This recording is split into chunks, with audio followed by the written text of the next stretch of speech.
Hello friends, आज हम आपके लिए एनसीईआरटी पॉलिटी क्लास 8 चैप्टर 8 लेके आए हूँ। हसियाईकरण से निपटना।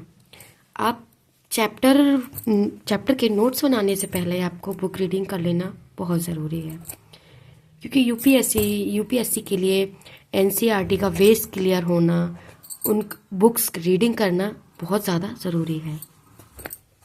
मौलिक अधिकारों का प्रयोग करके संविधान के आर्टिकल 17 में अस्पृश्यता या छुआछूत का उन्मूलन करके अब कोई भी व्यक्ति दलित को पढ़ने मंदिरों में जाने से नहीं रोक सकता। मतलब पढ़ाई करने से, जैसे पहले मंदिरों में नहीं जाने देते थे, प्रवेश भी नहीं करने देते, और ना ही पढ़ाई करने, ना मंदिरों में आदि काम में नहीं जाने देते थे। संविधान के आर्टिकल 15 में भारत के किसी भी नागरिक के साथ धर्म, निष्ठा, जाति, लिंग, जन्म स्थान में भेदभाव नहीं होगा।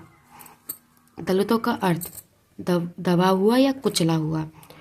मुसलमानों तथा अन्य अल्पसंख्यक समुदायों 29-30 आर्टिकल ने भी संविधान में दिया गया है कि मौलिक अधिकार का सहारा लिया जा सकता है, और संस्कृति की सुरक्षा के लिए, मतलब हमें ये 29-30 आर्टिकल हैं, हमें इनका सहारा लेके हम संस्कृति के संरक्षण के लिए कर सकते हैं।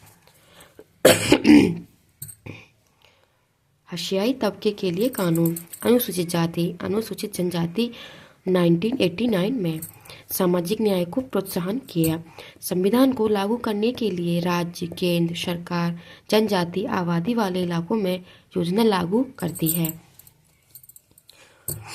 आरक्षण की व्यवस्था इस तरह का एक महत्वपूर्ण कानून भी होता है।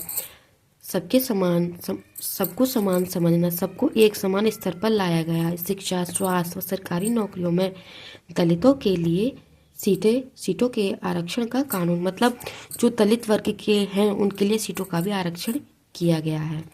अनुसूचित जाति व अनुसूचित जनजाति अत्याचार निवारण अधिनियम 1989, मतलब जो एससी और एसटी वर्ग के जो हैं उन पर अत्याचार हो रहा है, उसके निवारण के लिए ये एक्ट चला है 1989 वाला।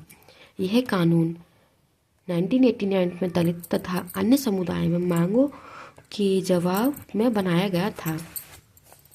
1917 में 1980 के दशक में आदिवासियों ने खुद को बड़े पैमाने पर संगठित दिया और बराबरी के लिए आवाज़ उठाई। 1989 अधिनियम के तहत प्रावधान। एससी व एसटी के किसी व्यक्ति की खाद या गंदे पदार्थ पीने को मजबूर नहीं करेंगे। मतलब जो पहले लोगों को गंदा पानी, गंदी चीज़ों को खिलाया करते थे, अब वो नहीं कर पाएंगे। ज़मीनों पर कब्जा भी नहीं कर पाएंगे। पहले के जो लोग होते थे वो कब्जा भी करते थे और खेती भी। महिलाओं के खिलाफ अपराध नहीं और गुलामों की तरह काम नहीं कर सकते। यह कानून सिर पर मैल उठाने वाले को काम पर रखना, सूखे शौचालय के निर्माण पर पाबंदी लगाता है। 1993 में सरकार ने एम्प्लॉयमेंट ऑफ मैनुअल सोवलियर construction for dry latrines property act पारित किया गया था। फ्रेंड्स, आप इसकी हिंदी करके देख सकते हैं, आपको समझ में नहीं आया हो तो।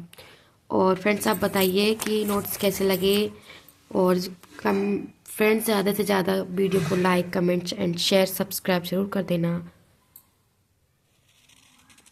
और कोई गलती हो तो उसके लिए माफ़ी चाहती हूँ। Thank you.